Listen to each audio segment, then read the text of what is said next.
삼성교회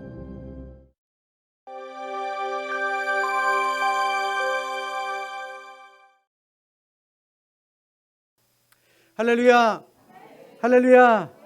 지난 한 주간 평안하셨습니까? 평안하셨습니까? 사회적 거리두기가 계속되다 보니까는 이제는 좀 익숙해진 것 같아서 한편으로는 조금 편합니다.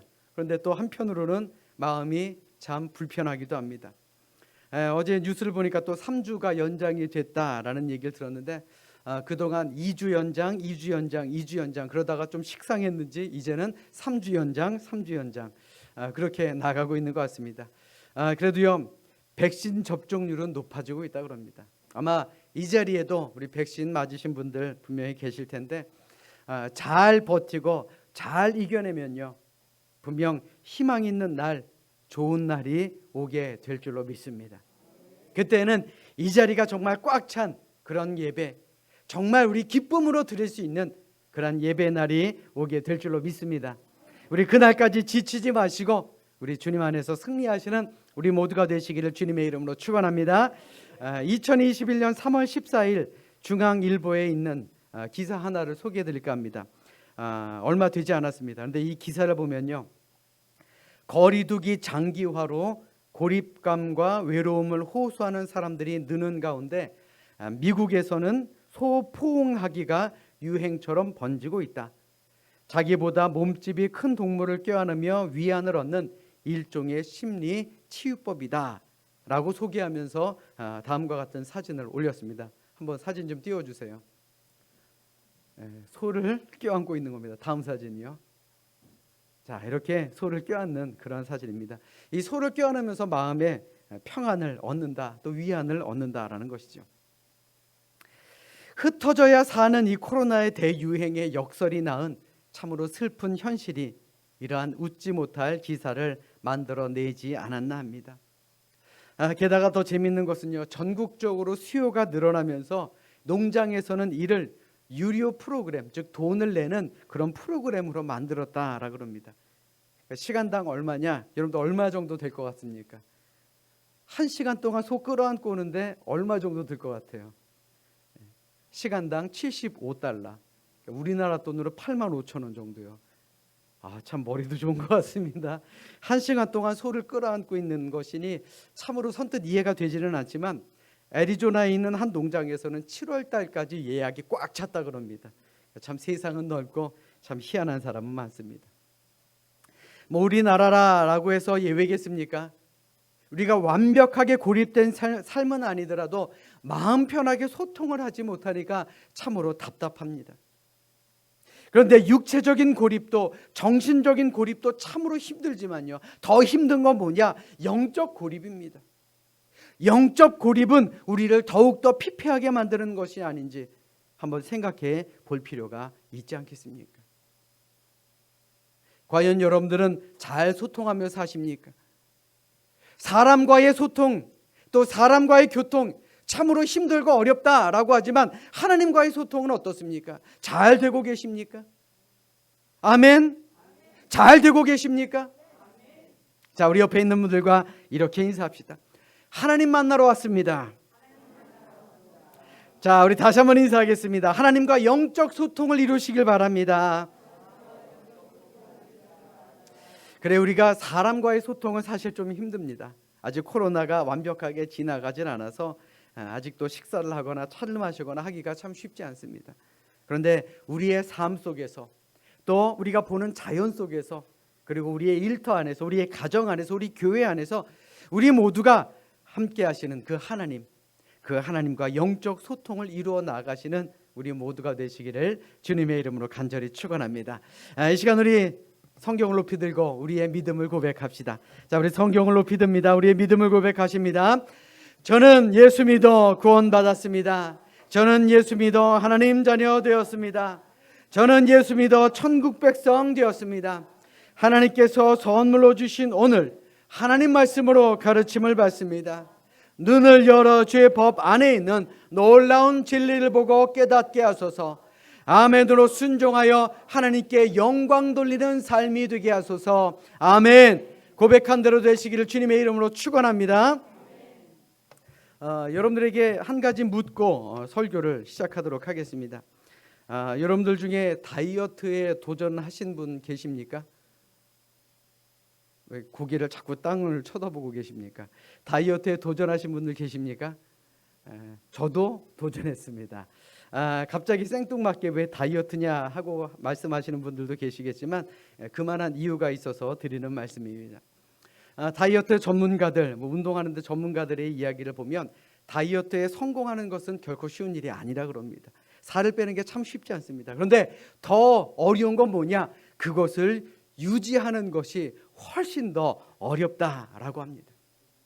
빼는 것도 어렵지만 유지하는 것도 어려운 것이 바로 다이어트입니다.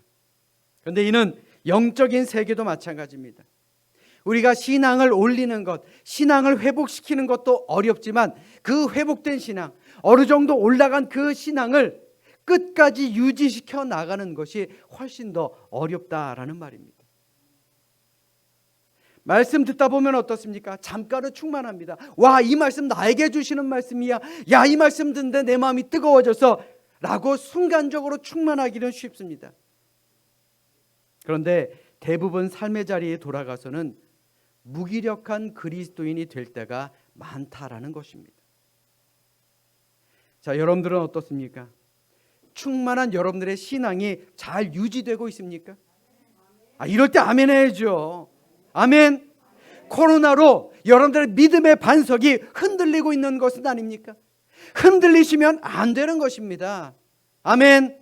이럴 때 아멘 해야 되는 거예요.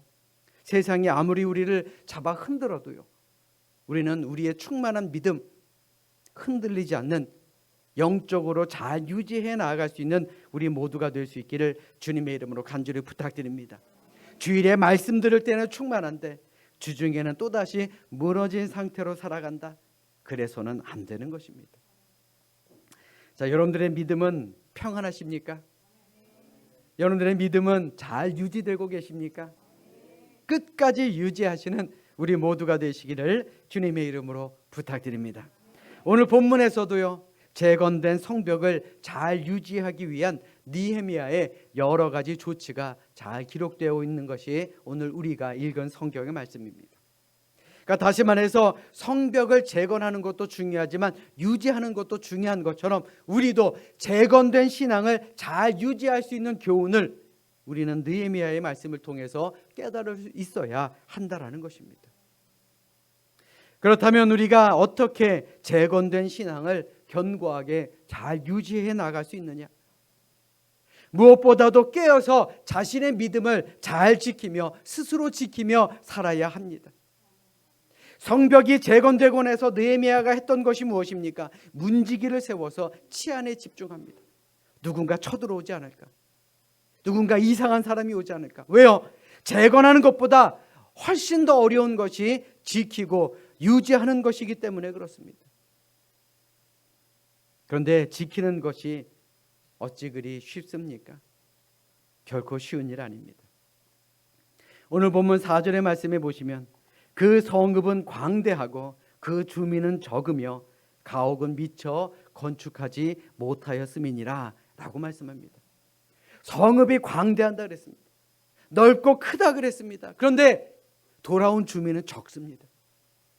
성벽을 쌓는데 너무 열중을 하다 보니까 자신들이 살 집은 미처 건축하지도 못한 상태였습니다. 성벽만 겨우 재건되었을 뿐 그들이 성을 지킬 수 있는 그런 재원들, 그런 것이 턱없이 모자랐다라는 것입니다. 이런 상황에서 성벽을 지킨다라는 것이 결코 쉬운 일은 아니었을 것입니다. 그래서 느헤미야는 어떻게 성벽을 지킬 수 있었느냐? 오늘 본문 3절에 그 비결이 나와 있습니다. 우리 오늘 본문 3절의 말씀을 같이 합독하도록 하겠습니다. 우리 자막을 준비했으니까 함께 읽겠습니다. 시작.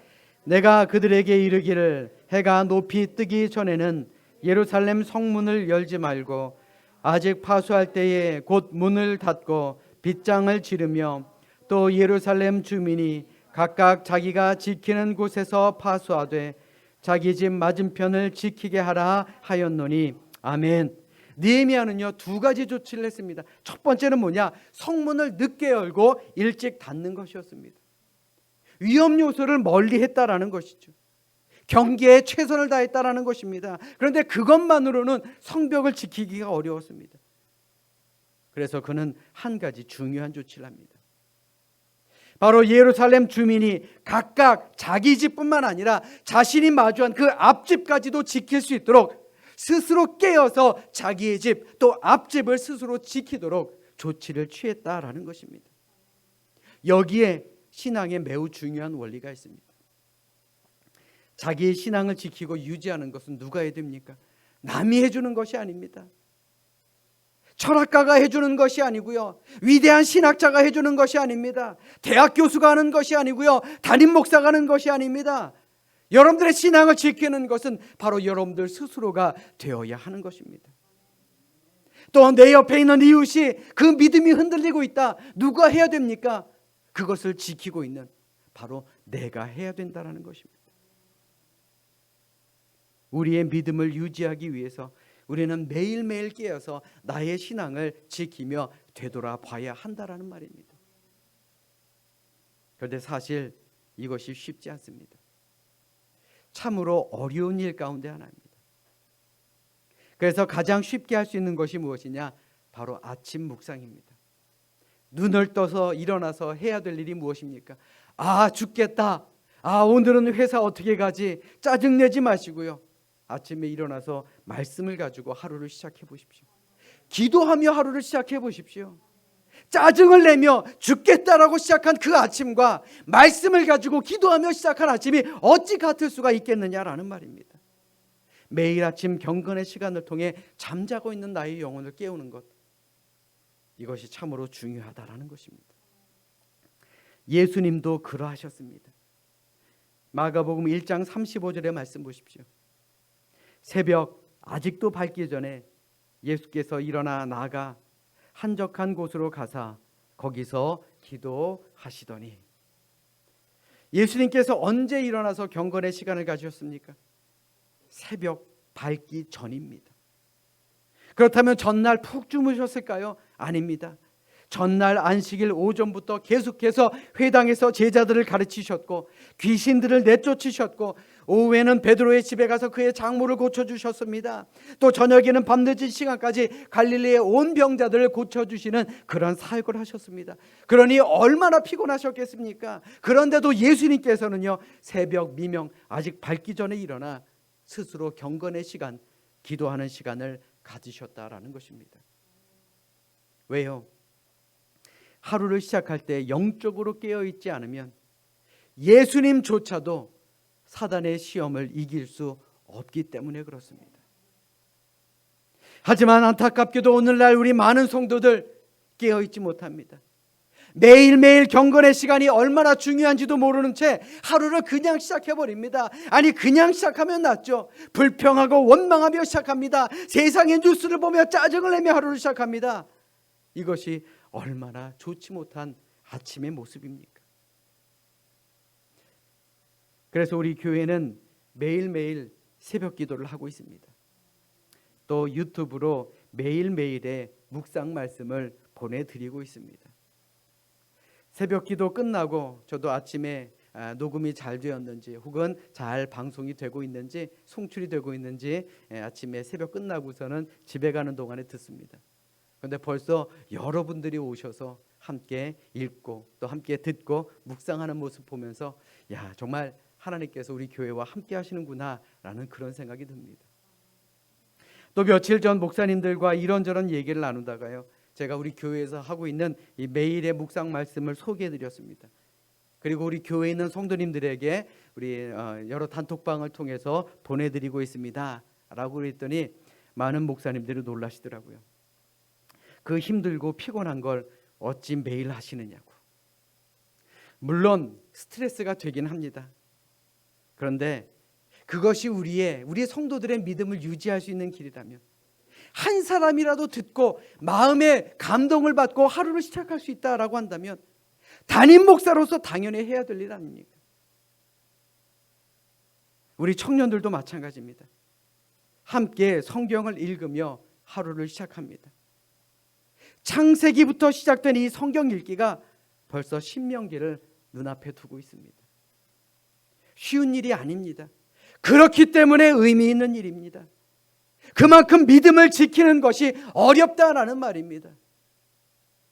사랑하는 여러분, 여러분들의 신앙은 어떠십니까? 무너져 내렸다라고 생각되십니까? 지금까지 우리의 회복된 신앙이 다시 냉랭해지고 완고해지고 있다라고 생각하십니까? 그렇다면 깨어 기도합시다. 우리가 냉랭해지는 이유, 무너져 내리는 이유가 무엇입니까? 경건의 시간, 기도의 시간을 갖지 못하기 때문 아닙니까? 그러므로 우리의 신앙을 지키며 유지하고 싶으시다면 무엇보다도 먼저 매일 깨어 경건의 시간, 기도의 시간, 말씀을 읽는 묵상의 시간을 가져보시기를 주님의 이름으로 부탁드립니다. 그 경건의 시간으로, 말씀의 시간으로, 찬송의 시간으로 하루를 시작할 때에 우리는 매일 아침 우는 사자와 같이 우리를 잡아삼키려는 그 사단의 공격에서 우리의 믿음을 지킬 수 있음을 믿으시고, 또 오늘 하루도 우리에게 주어진 말씀 가운데 승리하는 우리 모두가 되시기를 주님의 이름으로 축원합니다. 우리 따라서 합니다. 충성되게 삽시다. 다시 한번요. 충성되게 삽시다. 우리의 믿음을 견고하게 유지하기 위해서 우리는 하나님 앞에서 충성되게 살아야 합니다.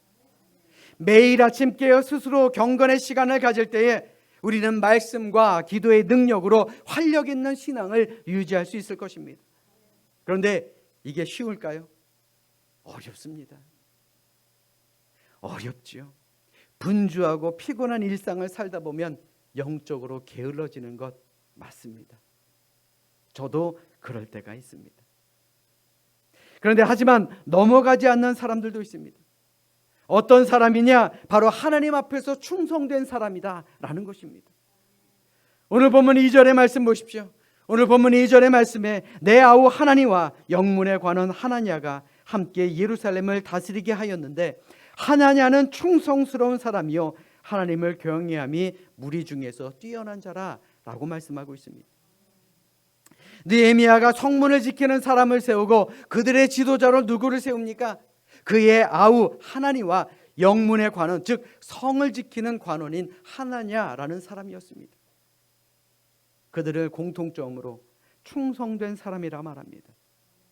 충성이 뭡니까? 마음의 중심이 늘 하나님께로 향해 있는 사람, 그래서 조금도 흐트러짐이 없는 그런 사람을 말하는 것입니다.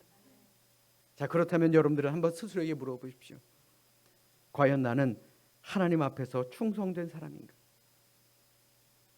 오늘 본문이 우리에게 말하고 싶은 것이 무엇입니까? 우리의 믿음, 우리의 신앙을 지키고 유지할 수 있는 힘은요, 하나님을 향한 그 충성된 마음, 흔들림이 없는 그 마음, 거기에서 나온다라는 것입니다. 우리는 이 세상을 살아갑니다. 우리는 이 세상에 발을 담그고 살아갈 수밖에 없는 그런 사람들입니다. 그러나 충성된 사람은요, 세상과 하나님 사이에서 흔들림이 없는 그런 사람을 말하는 것입니다. 비록 우리가 세상 속에 살아가지만 우리의 중심은 하나님을 향해 있어야 되는 사람, 그것이 충성된 사람이며 믿음을 유지할 수 있는 사람이 된다라는 말입니다. 오늘 본문 이후의 말씀 7절부터 이제 67절까지의 말씀에 보시면요, 여러 사람의 명단이 기록되어 있는 것을 보게 됩니다. 이 명단은 그냥 심심해서 넣을 게 없어서 기록한 명단이 아닙니다. 한마디로 충성된 사람들의 명단이다라는 것입니다. 이들의 수가 오늘 본문 이후 66절의 말씀에 보시면 42,360명이다 라고 성경은 말하고 있습니다. 이는 에스라 2장 64절에도 똑같이 42,360명으로 기록하고 있습니다. 그런데 참 재미있는 것은요, 오늘 본문에 나온 이 명단의 숫자가 있습니다. 이것을 다 계산기로 합쳐보면요, 그 합이 다릅니다. 아무리 계산을 해봐도 3만 명이 조금 넘습니다. 에스라 2장도 마찬가지입니다. 에스라 2장에 기록된 명단의 숫자 역시 아무리 더하고 더해도요, 그 총합이 3만 명에 조금 모자랍니다. 이상하지 않습니까? 그때는 계산기가 없었나? 계산을 잘못하거나 이 성경에 문제가 있는 게 아닌가? 라고 생각할 수도 있을 것입니다. 아니요, 그 이유는 매우 간단합니다. 성벽을 재건하는 여러 가지 시련과 위협 속에서 슬그머니 발을 뺀 사람들이 있었다라는 말입니다. 바벨론의 포로에서 돌아온 전체 회중은 42,360명 맞습니다. 그런데 그들 중에는 이름만 하나님의 백성일 뿐, 실제로 성벽 재건의 역사에 아무런 헌신과 아무런 충성도 없었던, 그래서 자신의 신앙을 유지하기는커녕 뒤로 한 걸음 물러가 세상 사람들, 이방 사람들과 똑같이 살았던 사람들이 10,000명 정도가 있었다라는 말입니다. 43,000명 중에 10,000명 정도라뇨. 에스라도 느헤미야도 실제 명단에는 충성된 사람들의 명단만을 기록해 넣은 것입니다. 그러니 당연히 숫자가 모자랄 수밖에 없었다라는 말입니다. 그렇다면 여러분들에게 묻겠습니다. 지금 여러분들은 어떠한 명단에 기록이 되어 있습니까? 저는 저와 여러분들이 하나님 앞에서 충성함으로 말미암아 끝까지 자신의 신앙을 견고하게 지키고 하나님 나라에 헌신한 그 헌신자의 명단에 기록된 천국의 책, 구원의 책에 우리의 이름이 기록되어 있는 그러한 우리 모두가 될 수 있기를 주님의 이름으로 간절히 부탁드립니다. 세상에서 이름 날리는 것도 중요합니다. 그러나 가장 중요한 건 뭡니까? 구원의 책에 우리의 이름이 들어가 있는 것입니다. 흔들리지 마십시오. 흔들리지 마십시오.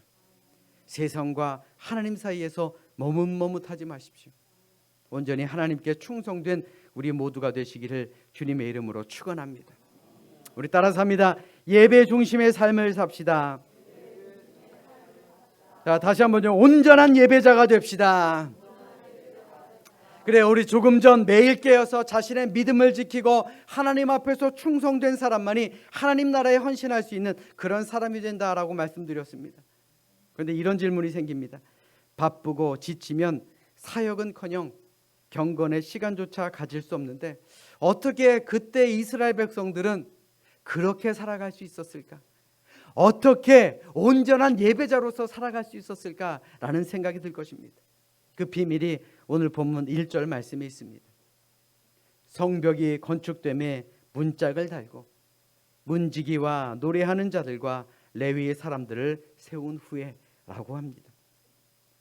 느헤미야가 성벽 재건이 끝나자마자 제일 먼저 무엇을 했느냐? 사람을 세웠습니다.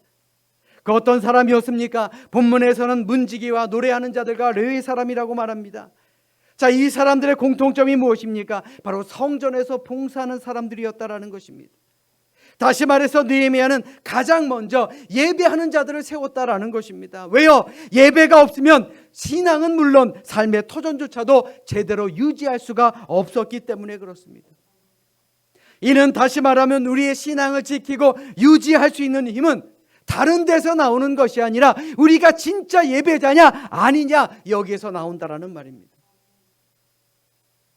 우리가 예배를 소홀히 한다면, 예배 가운데 하나님께서 나와 함께 하시는 그 하나님의 임재를 경험하지 못한다면 우리는 결코 충성된 삶을 살아갈 수도, 매일 깨어서 기도할 수 있는 그러한 삶도 살 수가 없다라는 말입니다. 우리 스스로에게 한번 물어봅시다. 과연 나는 예배의 승리자인가? 많은 신학자들, 현대인들의 문제가 예배를 잃어버리는 데 있다라고 진단합니다. 우리는 흔히 예배 자리에 앉아 있으면 그것이 하나님을 예배하는 것이라고 생각합니다. 그런데 그게 아닐 때가 많다라는 것입니다. 예배가 뭡니까? 예배는요, 예를 갖추어 절하는 것입니다. 하나님의 영광을 드러내는 것입니다. 하나님의 말씀을 듣고 그 말씀을 나에게 새기고 그 말씀대로 살아가고자 우리가 결심을 하는 것이 바로 예배입니다. 정해진 시간에 나와서 그저 찬송 부르고 기도하고 말씀드리면 그것이 온전한 예배다라고 할 수 있겠느냐? 반은 맞고 반은 틀립니다. 더욱이 온라인 예배가 일반화된 이때에 많은 목사님들이 우리 성도들의 믿음을 걱정합니다. 온라인 예배가 활성화되다 보니까 야, 이번 주는 우리 가족들하고 놀러 가서 그곳에서 같이 모여서 온라인으로 예배드리자. 혹은 야, 오전엔 바쁘니까 우리 이따 저녁 때 녹화된 영상을 같이 보자. 혹은 야, 각자가 바쁘니까 다 알아서 들어가서 예배 드려 라고 생각하는 분들도 많습니다. 물론 하나님은 어디에도 계시지요. 온라인으로 예배 드리는 우리 옆에 하나님이 안 계시겠습니까? 그런데 한번 이렇게 생각해 봅시다. 과연 내가 있는 그곳에서 내가 정말 하나님께 예배 드렸느냐? 내가 예배하고 있는 그곳에서 내가 하나님의 강력한 임재하심, 하나님이 정말 나와 함께 하시고 거룩하신 하나님 앞에서 내가 무릎 꿇고 엎드려 기도했는가? 하나님의 말씀을 내 마음에 새기고 그것으로 내가 살아가고자 노력했느냐? 우리 스스로에게 한번 물어보자라는 것입니다. 이는 교회 안에서도 마찬가지입니다. 내가 예배자인지 예배의 구경꾼인지 한번 생각해 보신 적은 없으십니까?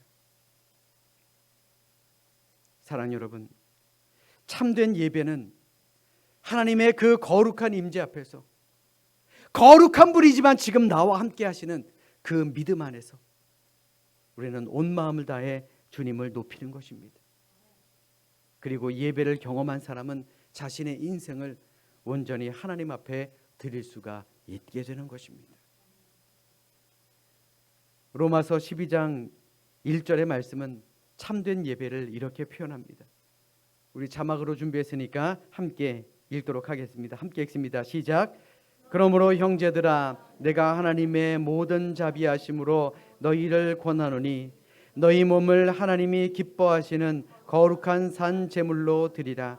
이는 너희가 드릴 영적 예배니라. 아멘. 예배란 우리의 몸을 하나님이 기뻐하시는 거룩한 산 제물로 드리는 것입니다. 우리의 삶의 모든 영역 가운데서 하나님의 뜻대로 살아가는 것, 그것이 바로 참된 예배자의 모습이다라는 것입니다. 예배하는 자, 예배를 우선시 여기는 자, 예배의 중심으로 사는 사람, 기도 중심으로 살고 말씀을 새기고 살고 그 말씀대로 살아가고자 노력하는 사람, 그 사람은요, 세상에 어떤 어려움이 와도 그의 신앙이 무너지기는커녕 삶의 모든 영역에서 자신의 몸을 하나님께 드리며 가장 역동적인 신앙인으로 살아갈 수 있게 된다라는 말입니다. 여러분들은 예배자이십니까? 지금도 우리 스스로를 돌아봤을 때 내 믿음이 정말 메마른 것 같아 라고 생각하시면요, 우리 먼저 예배를 돌아봅시다. 분명 그 예배의 중심이 무너져 내렸기 때문에 삶의 메마른 신앙으로 다가오게 된다라는 것입니다. 사랑하는 여러분, 지금 우리가 드리는 예배는 어떠합니까? 혹 의무나 습관으로 전락해 있는 것은 아닙니까? 아니, 언제든지 빠질 수 있는 것으로 전락해 버리는 것은 아닙니까? 내가 원하는 시간에, 내가 원하는 장소에서, 내가 원하는 때 간편하게 정말 라면 한 그릇 끓여 먹듯이 드리는 것, 그것이 우리가 드리는 예배 아닙니까? 안 드리면 일주일이 잘 안 풀릴 것 같아서 마치 부적과 같이 드리는 것, 그것이 우리의 예배는 아니냐라는 말입니다. 사랑하는 여러분, 우리는 예배자가 되어야 합니다. 우리 따라서 합니다. 예배자가 됩시다. 다시 한번요, 예배자가 됩시다. 느헤미야가 무너진 성벽을 쌓고 그 많은 이스라엘 백성들이 모진 어려움 속에서도 새로운 공동체, 새로운 성벽을 쌓을 수 있었던 것은요, 그들이 먼저 예배자가 되었기 때문에 그렇습니다. 예배자가 되었을 때 모진 어려움을 우리도 이겨내게 될 줄로 믿습니다.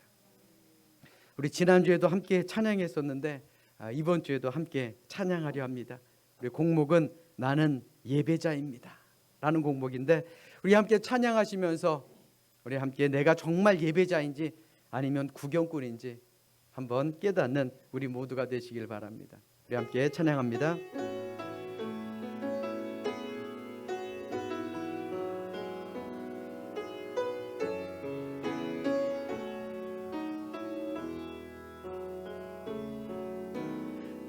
나는 하나님을 예배하는 예배자입니다.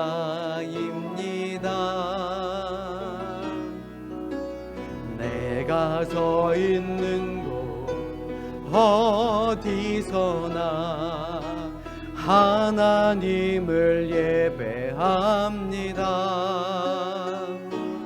내 영혼 거룩한 은혜를 향하여 내 마음 완전한 하나님 향하여 이곳에서 바로 이 시간 하나님을 예배하니 우리 가슴에 손을 얹고 나는 하나님을 예배하는 예배자입니다.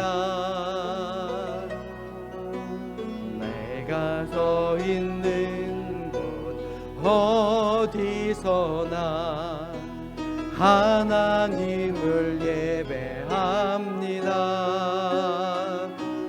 내 영혼 거룩한 은혜를 향하여 내 마음 완전한 하나님 향하여 이곳에서 바로 이 시간 하나님을 예배합니다. 아멘. 우리 모두가 하나님 기뻐 받아주시는 예배의 승리자가 되시기를 주님의 이름으로 축원합니다. 축원합니다. 기도하겠습니다.